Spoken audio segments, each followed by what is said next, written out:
Vou contarvos un conto triste. A pouco de casar, doña Micaela comezou a facer camisiñas. Mais a súa ilusión abateuse de súpeto e, como aguas nos ollos, meteu nun frasco de augardente o froito merado dos seus amores. Doña Micaela escribeu nun papeliño: Adolfo, 12 de maio de 1887. Pegou o papeliño no frasco e, despois de bicalo tristemente, gardouno no armario das sabáns de liño. Non vos riades porque o conto é triste.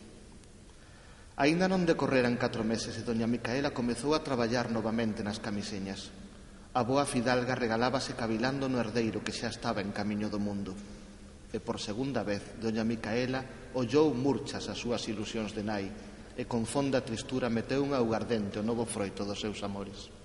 Doña Micaela escribeu: Rosa, 7 de xaneiro de 1888. Pegou o papeliño no frasco e moi amargurada gardouno no armario das sabáns de liño.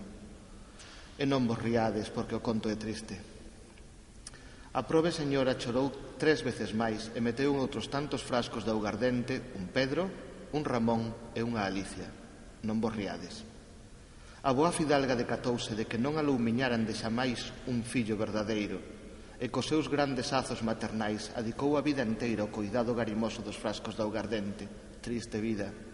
Non vos riades, que o caso é triste. Cando unha afanada ilusión cumplía anos, dona Micaela remudáballe o augardente. Todos os días bicaba os frascos de augardente e arrombaba os laciños de seda que cinguían as vincas dos frascos de Rosa e de Alicia. A boa fidalga chegou a vella e tiña criadas de tanto ben que andaban coas chaves dos armarios e gobernaban toda a casa. Un día chegou diante de doña Micaela unha das criadas.